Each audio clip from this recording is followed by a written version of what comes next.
मित्रों, कबीर साहिब कबीर ग्रंथावली में कहते हैं कि सांच बरोबर तप नहीं, झूठ बरोबर पाप, जाके हृदय सांच है ताके हृदय आप। अर्थात उनके निर्देशानुसार प्रत्येक व्यक्ति को सत्य मार्ग का ही अनुसरण करना चाहिए। इसी दृष्टि को आधार बनाकर हमने कबीर साहिब के बारे में कुछ अनुसंधान करने का प्रयास किया है। हमने इस वीडियो का टाइटल रखा है कबीर साहिब का चारों युगों में आगमन, सपे झूठ, कबीर पंथियों द्वारा मात्र महिमा मंडन। मित्रों, कबीर पंथी साहित्य यह प्रमाणित करता है कि कबीर साहिब चारों युगों में जीवों के उद्धार करने के लिए आते हैं। सतगुरु पुरुष कबीर हैं चारों युग परवान, झूठे गुरुआ मर गए हो गए भूत मसान। इसी प्रकार उन्होंने चारों युगों में अपने अलग अलग नाम से प्रसिद्धि पाई है, जो इस प्रकार से हैं। सतयुग में सत सुकृत कह टेरा, त्रेता नाम मुनिंद्र मेरा, द्वापर में करुणा मैं कहाया, कलयुग में नाम कबीर धराया। अर्थात कबीर साहिब सतयुग में सत सुकृत नाम से, त्रेता में मुनिंद्र मुनि के नाम से और द्वापर युग में करुणामय कहलाए और कलयुग में कबीर साहिब के नाम से प्रसिद्धि पाई। कबीर पंथी तो इस तथ्य को प्रामाणिक मानते हैं, परंतु यथार्थ में प्रामाणिकता की सिद्धि तभी हो सकती है जब अन्य धर्मावलंबियों या पंथियों का साहित्य भी इसे स्वीकार करे। अतः हमने रिसर्च का टॉपिक लिया है, क्या कबीर साहिब चारों युगों में आते हैं? तथ्यान्वेषण द्वारा हम प्रत्येक युग में कबीर साहिब के भूतल पर आगमन की जांच करने जा रहे हैं। सर्वप्रथम हम साहिब के सतयुग में आगमन की विवेचना करते हैं। अनुराग सागर पृष्ठ संख्या 69 में कबीर साहिब कहते हैं, सतयुग सत सुकृत मम नाऊं, आज्ञा पुरुष जीव चेताऊं। अर्थात सतयुग में मैं सत सुकृत नाम से आता हूँ और उस परम पुरुष की आज्ञा से जीवों को चेताता हूँ। तत्वदर्शी जगतगुरु रामपाल जी महाराज अपनी पुस्तक कबीर सागर का सरलार्थ पृष्ठ संख्या 473 में बताते हैं कि सतयुग में सत सुकृत नाम से अवतरित कबीर साहिब ब्रह्मा विष्णु महेश को मंत्र प्रदान करने के पश्चात अन्य ऋषियों मनु आदि से ज्ञान चर्चा की, परंतु मनु आदि ऋषियों ने काल प्रभाव के कारण मेरे ज्ञान पर विश्वास नहीं किया। मेरे को उल्टा ज्ञान देने वाला वामदेव उर्फ नाम से पुकारने लगे, जबकि पृथ्वी पर मेरा नाम सत्ययुग में सत्य सुकृत था। इसी तथ्य को स्पष्ट करते हुए कबीर साहिब कहते हैं कि सतयुग में मनु समझाया, काल वश रहा मार्ग नहीं पाया, उल्टा दोष मोही पर लगाया, वामदेव मेरा नाम धराया। इसी प्रकरण में रामपाल जी महाराज अपने मुखार बिंद से क्या कहते हैं, सुनिए। जब परमेश्वर सतयुग में आते हैं, उनका नाम सत्य सुकृत होता है। जब छोटी आयु दिखा रहे होते हैं 2-3 वर्ष के ही, उसी समय से उस विद्वान वेदों के जो प्राकांड विद्वान माने जाते हैं, उन ऋषियों महर्षियों के छक्के छुड़ा देते हैं। जब युवा होते हैं तो उनका बहुत ऋषियों के साथ, जैसे ये मनु जैसे महापुरुष, उनके साथ बातचीत होती है। चर्चा में परमेश्वर उनको पराजित कर देता है। परमात्मा कबीर जी का ज्ञान और ऋषि महर्षियों के कति विपरीत था। तो कबीर जी को उस सत्सुकृत रूप में प्रगट, सत्सुकृत नाम से प्रगट परमेश्वर को वामदेव कहने लगे हुए। उनका व्यंग्यात्मक नाम वामदेव रख दिया। वाम का अर्थ होता है उल्टा ज्ञान देने वाला। रामपाल जी महाराज ने मनु एवं वामदेव के बीच शास्त्रार्थ की चर्चा तो की है, परंतु इसका स्रोत उन्होंने नहीं बताया। अब हम इस तथ्य की जांच करते हैं कि क्या वास्तव में ऋषि वामदेव एवं ऋषि मनु जी के बीच कोई शास्त्रार्थ हुआ था। हमने कबीर साहित्य के अतिरिक्त अन्य साहित्य जिसमें प्रमुख हैं वेद और पुराण का अनुशीलन किया, परंतु ये जानकर हमें महान आश्चर्य हुआ कि उनमें कहीं भी इन दोनों ऋषियों के मध्य वार्ता का उल्लेख नहीं है। मित्रों, रामपाल जी महाराज गीता प्रेस गोरखपुर द्वारा प्रकाशित शिव पुराण संक्षिप्त कैलाश संहिता पृष्ठ संख्या 666 का पठन करते हुए यह सिद्ध करने का प्रयास कर रहे हैं कि वामदेव माता के गर्भ से निकलते ही वेद शास्त्रों के ज्ञाता और तत्वदर्शी हो गए। क्या ऐसा हो सकता है कि गर्भ से उत्पन्न होते ही कोई बालक तत्वदर्शी हो जाए? ये तो सीधे ही आए थे। पूर्व काल में रथंतर कल्प में महामुनि वामदेव माता के गर्भ से बाहर निकलते ही शिवत्व के ज्ञाताओं में सर्वश्रेष्ठ माने जाने लगे। वे वेदों, आगमों, पुराणों तथा अन्य सब शास्त्रों के भी तात्विक अर्थ को जानने वाले थे। अब देखो, आप कह रहे हैं कि वो वामदेव जो जी तो थे वो वेदों और सदग्रंथों के तात्विक यानी तत्वदर्शी थे। क्या कह रहे हैं कि माँ के गर्भ से निकलते ही और वो बाहर आते ही वह यानी अपना तत्व ज्ञान प्रचार करने लगे। अरे तेरा भला हो, तब उठा के दिखाओ ना माँ के गर्भ, तो कोई भी तो दिखा दो, पैदा होते चल जाओ पैर। ये तो परमात्मा चले चलाए थे और माँ से पैदा नहीं हुए थे। मित्रों, ऋषि वामदेव का उल्लेख ऋग्वेद, वराह उपनिषद एवं ऐतरेय उपनिषद में जरूर हुआ है, परंतु हमें उनके मनु जी से किसी भी प्रकार के शास्त्रार्थ होने की जानकारी नहीं मिलती, जिसका कि रामपाल जी महाराज ने अपने कबीर सागर का सरलार्थ नामक पुस्तक की पृष्ठ संख्या 473 एवं अपने उद्बोधनों में उल्लेख किया है। रामपाल जी महाराज संभवतः कबीर वाणी के आधार पर कहते हैं कि सत सुकृत जी का नाम अन्य ऋषियों खासकर मनु जी द्वारा वामदेव इसलिए रखा गया कि वे शास्त्रार्थों के दौरान वैदिक मंत्रों का अर्थ परंपरागत या लीक से हटकर यानी उल्टा किया करते थे, जबकि वास्तविकता ठीक इसके विपरीत है। वे ऋग्वेद के चौथे मंडल के मंत्र दृष्टा ऋषि हैं और उन्होंने इंद्र अग्न्यादि देवताओं की स्तुतियां भी की हैं। वे ब्रह्मज्ञानी और जातिस्मर अर्थात उन्हें अपने पूर्व जन्मों का इतिवृत्त याद था। वायु पुराण कहता है कि इन्होंने अपने ज्ञान से ऋषित्व प्राप्त किया था। ज्ञान तो ऋषिताम गतः है। वायु पुराण 59-91।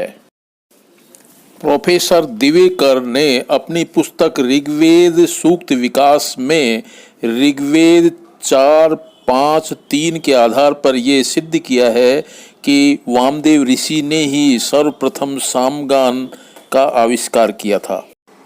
ऋषि वामदेव को गर्भ में ही दिव्य ज्ञान हो गया था।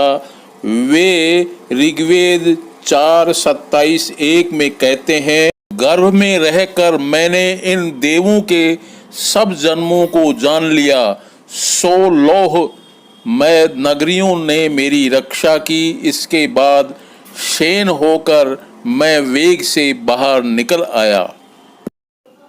नाह मतो निर्या दुर्ग है तत् निरश्चता पार्श्वानिर्गमाणि।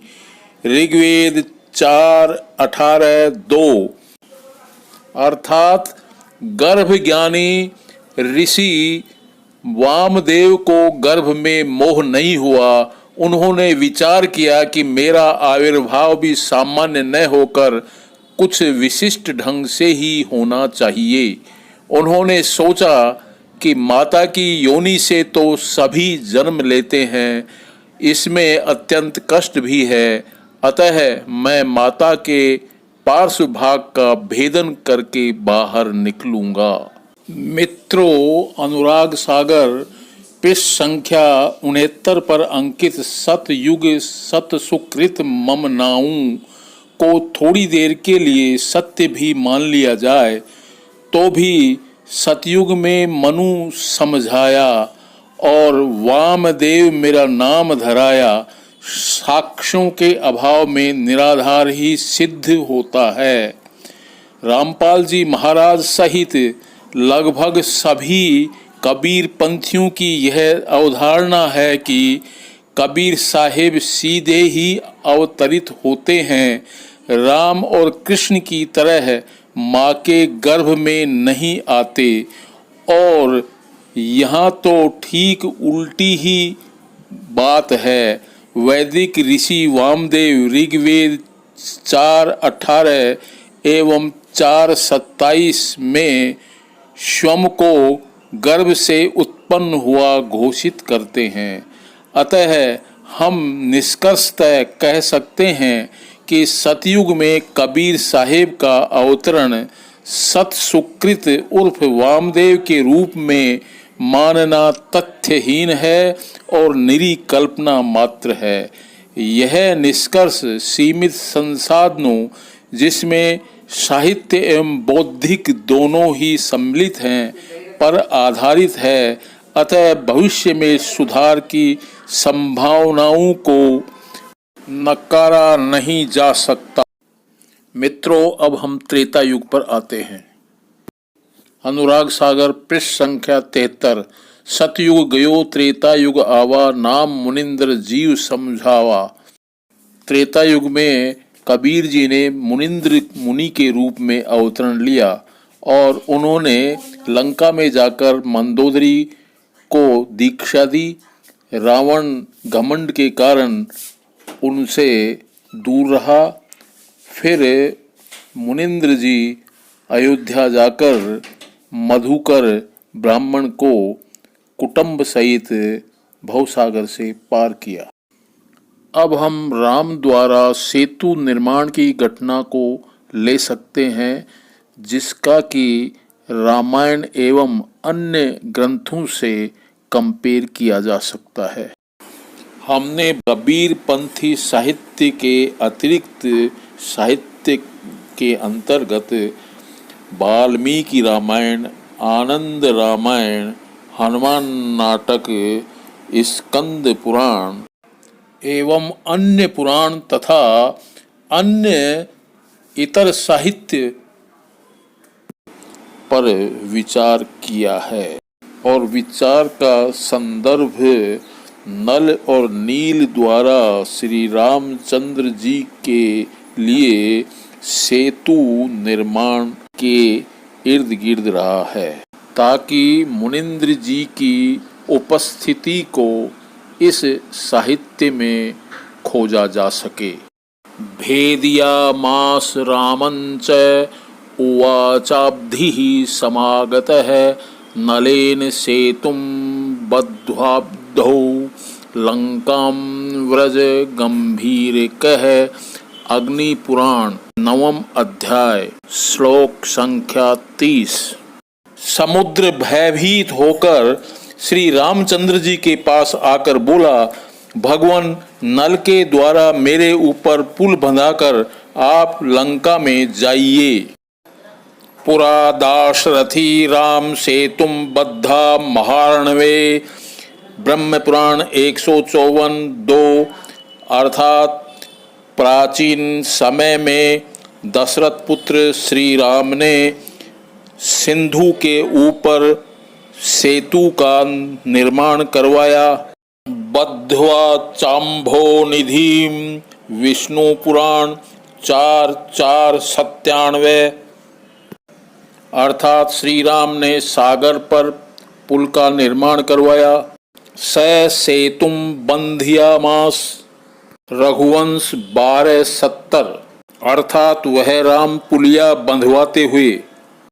मित्रों, अब हम कबीरपंथी साहित्य एवं इससे इतर साहित्य का विश्लेषण करते हैं। विश्लेषण का उद्देश्य है कि नल वानर में स्पर्श द्वारा पानी पर वस्तुएं तैराने की सामर्थ्य कहाँ से प्राप्त हुई। कबीरपंथी साहित्य में परमानंद कृत एवं माधवाचार्य जी द्वारा अनुदित कबीर मंसूर एवं तत्वदर्शी जगत गुरु रामपाल जी महाराज रचित कबीर सागर का सरलार्थ और उनके प्रवचनों द्वारा यह सिद्ध करते हैं कि कबीर साहेब के त्रेता युगी अवतार मुनिंद्र जी ने एक पर्वत के चारों ओर लकीर खींचकर उसके पत्थरों को लकड़ी से भी हल्का बना दिया। नलनील को यद्यपि वर दिया था कि उनके द्वारा स्पर्श की गई वस्तुएं पानी में तैरेंगी, परंतु मुनिंद्र जी द्वारा दिया गया यह वर शक्तिहीन हो गया, क्योंकि उन्होंने पुल निर्माण के प्रारंभ में मान बढ़ाई वश मुनिंद्र जी गुरु जी को याद नहीं किया था। कबीर पंथी साहित्य से इतर साहित्य के अंतर्गत वाल्मीकि रामायण और स्कंद पुराण का कथन है कि नल में यह शक्ति उनके पिता विश्वकर्मा द्वारा प्रदत्त वर के कारण जन्मजात थी। आनंद रामायण के अनुसार नल के द्वारा एक ब्राह्मण के शालिग्राम को डुबोने के कारण स्पर्श की गई वस्तुओं के जल पर तैरने का वर प्रदान किया गया था। रंगनाथ रामायण के अनुसार यह वर पशुकण्व मुनि ने नल को प्रदान किया था। कृतिवास रामायण के अनुसार यह वर ब्रह्मा जी द्वारा प्रदान किया गया था। कश्मीरी रामायण के अनुसार यह वर किसी ऋषि ने तथा खोतानी रामायण के अनुसार किसी ब्राह्मण ने दिया था। परंतु मित्रों, एक बात इतर साहित्य से स्पष्टतः प्रमाणित होती है कि मुनिंद्र जी का कहीं पर भी नामोल्लेख नहीं किया गया है। सन 2011-12 में प्रथम बार जब मैंने बरवाला आश्रम में रामपाल जी महाराज के मुखारविंद से यह सुना कि श्री राम के द्वारा पुल निर्माण मुनिंद्र जी की कृपा के कारण संभव हुआ है, तो मैं सीधा शंका समाधान केंद्र में गया। उस समय रामपाल जी महाराज के अनुज महेंद्र जी उसे संभाल रहे थे। उनसे मैंने चर्चा की तो मैंने कहा कि मैंने आज तक इतनी तरह की रामायणें पढ़ी हैं, मैंने तो कहीं भी मुनिंद्र जी का नामोल्लेख नहीं सुना और न पढ़ा। तो उन्होंने प्रमाण स्वरूप कबीर सागर निकाल के मुझे दिखा दिया। मैंने कहा, महाराज अपन कबीर पंथी हैं, अपन तो इसे स्वीकार करते हैं, परंतु अपने स्वीकार करने से क्या है, अन्य लोग इसे स्वीकार करें तब बात सत्य प्रमाणित होती है। मित्रों, आज भी स्थिति ठीक वैसी ही है। अब ऐसी स्थिति में इसे क्या माने, कबीर पंथियों द्वारा की गई कपोल कल्पना या अन्य कुछ, इसका निर्णय आप ही कीजिए साहेब। अब हम द्वापर युग की चर्चा करते हैं, जिसमें कबीर साहेब करुणामय के रूप में अवतरित हुए थे। इसके अंतर्गत हम पांडवों द्वारा संपादित अश्वमेध यज्ञ पर फोकस करते हैं, क्योंकि यह एक ऐसी घटना है जिसके बारे में कबीरपंथी साहित्य एवं इतर साहित्य दोनों में ही इसका विवरण प्राप्त होता है।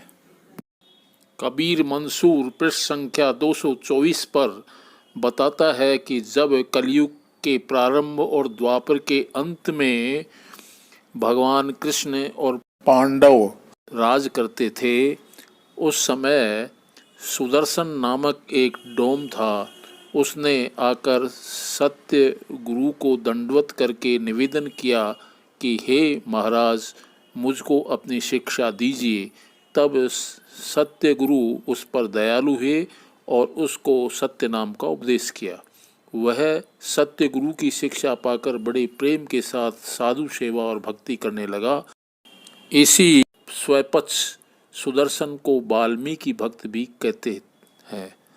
पांडवों ने जब महाभारत के उपरांत यज्ञ किया और करोड़ों साधुओं ने भोजन किया, स्वयं श्री कृष्ण जी ने भी भोजन किया और अनेक प्रकार के दान पुण्य हुए, किंतु उससे यज्ञ पूरा नहीं हुआ और न आकाश में घंटा ही बजा। परंतु जब स्वपक्ष सुदर्शन ने भोजन किया, तब 7 बार आकाश में घंटा बजा और पांडवों का यज्ञ पूरा हुआ। इस घटना का विवरण अनुराग सागर एवं गरीबदास जी महाराज अपने श्री सदगुरु ग्रंथ साहिब में करते हैं।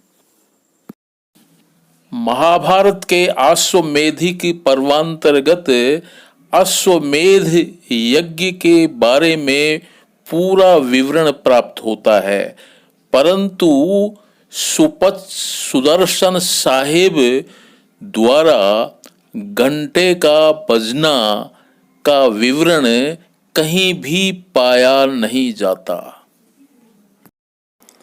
मित्रों, बड़े आश्चर्य की बात है कि जिस महाभारत के लेखक श्री कृष्ण द्वैपायन व्यास जी ने अश्वमेध यज्ञ से ज़्यादा महत्व उच्च वृत्तिधारी ब्राह्मण के द्वारा किए गए शेर भर सत्तू दान को अश्वमेधिक पर्वांतर्गत 90वां अध्याय में नकलोपाख्यान में दिया है, वे स्वपक्ष सुदर्शन जी की उपेक्षा भला कैसे कर सकते हैं। अतः निश्चित ही यह बाद में कल्पित किया गया कथानक लगता है। महाराज युधिष्ठिर के अश्वमेध यज्ञ में एक नेवले का आगमन हुआ और वह मनुष्य की भाषा में बोला, सक्तो प्रस्थेन वो नायम यज्ञस्तुल्यो नराधिपः उंचवृत्तेर वदान्यस्य कुरुक्षेत्र निवासिनः। 7 राजाओं, तुम्हारा यह यज्ञ कुरुक्षेत्र निवासी एक उच्च वृत्तिधारी उदार ब्राह्मण के शेर भर सत्तू दान करने के बराबर भी नहीं हुआ है। महाभारत के शांति पर्व आपद्धर्म पर्व में अध्याय 141 में विश्वामित्र स्वपक्ष संवाद अवश्य है, जो ऋषि विश्वामित्र द्वारा क्षुधा शांति हेतु स्वपक्ष से कुत्ते की जांघ के मांस की मांग कर रहे हैं, जो उनकी झोंपड़ी में लटका हुआ था, और स्वपक्ष उन महर्षि को समझा रहे हैं कि यह आपके लिए अनुचित एवं पाप कर्म है। इसके अतिरिक्त संपूर्ण महाभारत में स्वपक्ष सुदर्शन का कहीं नामोल्लेख नहीं पाया जाता है। मित्रों, हमने पुराणों में करुणामय स्वामी एवं स्वपक्ष सुदर्शन जी की खूब तलाश की, परंतु उनका कहीं भी नामोल्लेख नहीं पाया गया। अब आप ही निर्णय करें कि करुणामय स्वामी एवं स्वैपच सुदर्शन जी क्या काल्पनिक हैं या वास्तविक हैं।